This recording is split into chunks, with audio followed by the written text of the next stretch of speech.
Have you ever messed up? I mean, really messed up. Maybe you bombed a huge presentation at work, failed an important exam, or said exactly the wrong thing to someone you care about. In that moment, what's the first voice you hear in your head? Is it a kind, understanding friend? Or is it a harsh critic, listing all your faults and telling you you're just not good enough?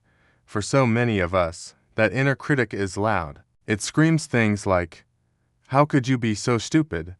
Or "You always ruin everything." We replay the mistake over and over, drowning in feelings of shame, embarrassment, and inadequacy.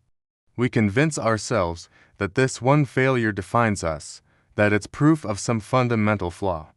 Sound familiar? If it does, you're not alone. This is an almost universal human experience.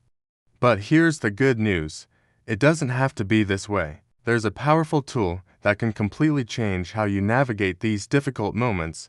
It's called self-compassion.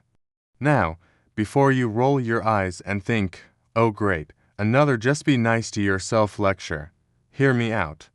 Self-compassion isn't about letting yourself off the hook or making excuses. It's not about ignoring your mistakes or pretending they didn't happen. In fact, it's the exact opposite. It's about facing your failures head-on, but with kindness and understanding instead of judgment. Think about it. When a close friend fails at something, what do?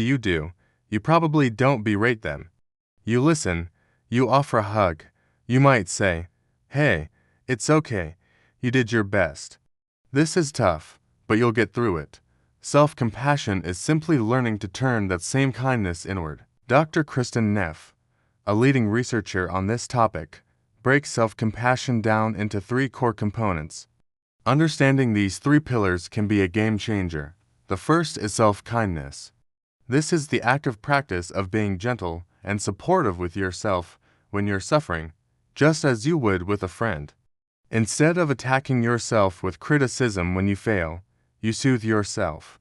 You replace that harsh inner monologue with words of comfort. It's the difference between "you re a failure" and "this was a really difficult situation."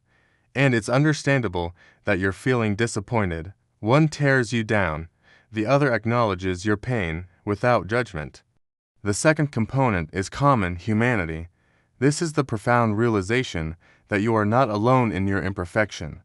Failure, struggle, and pain are part of the shared human experience. Everyone on this planet makes mistakes. Everyone feels inadequate at times. That inner critic loves to isolate us, making us feel like we're the only one who has ever messed up so badly.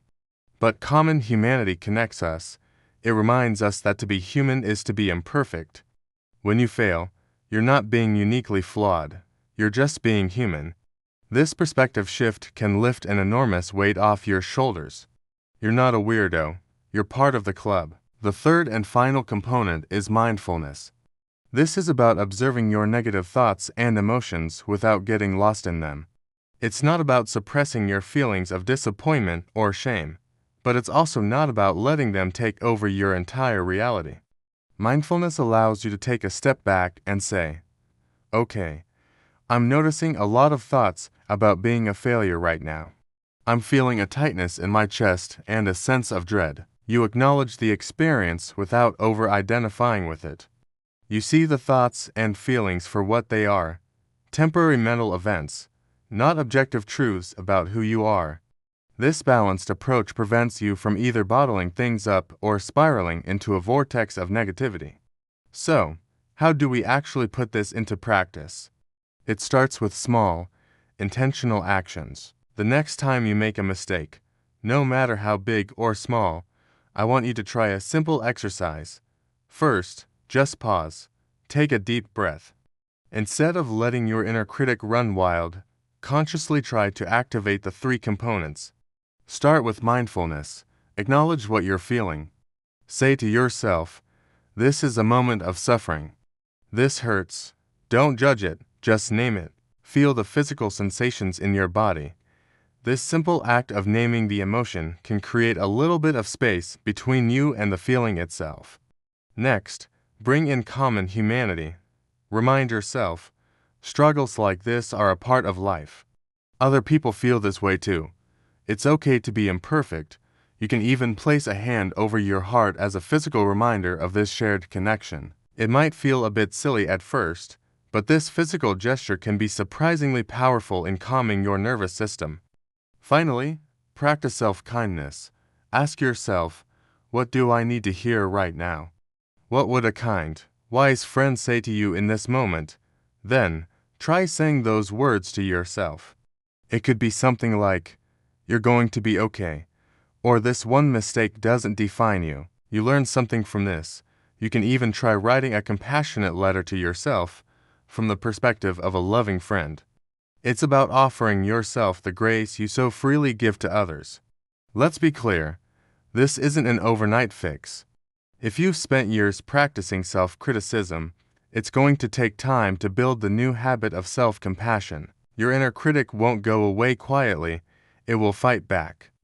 But every time you choose kindness over criticism, you are strengthening your self-compassion muscle. You're literally rewiring your brain to respond to failure with resilience instead of shame, and the benefits are huge.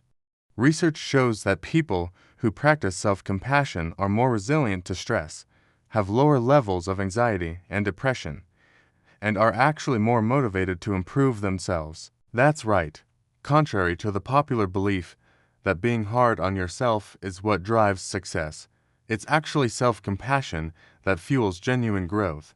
When you're not afraid of judging yourself for failing, you're more willing to take risks, try new things, and get back up after you fall. Self-criticism keeps you stuck in a loop of fear and shame. Self-compassion allows you to learn from your mistakes and move forward with courage. So, the next time that voice of inadequacy pipes up after a setback, remember, you have a choice. You can listen to the critic that wants to tear you down, or you can turn to the compassionate friend within. Acknowledge your pain, remember you're not alone, and offer yourself the kindness you deserve. This practice won't erase failure from your life, nothing can, but it will fundamentally change your relationship with it. It will transform moments of inadequacy into opportunities for growth, connection, and profound self-acceptance. Thank you so much for spending this time with me today. I hope this gives you a new tool for your mental well-being toolbox. If you found this helpful, please give this video a like and consider subscribing for more content on living a more intentional and compassionate life. I'd love to hear your thoughts in the comments below. Take care, and be kind to yourself.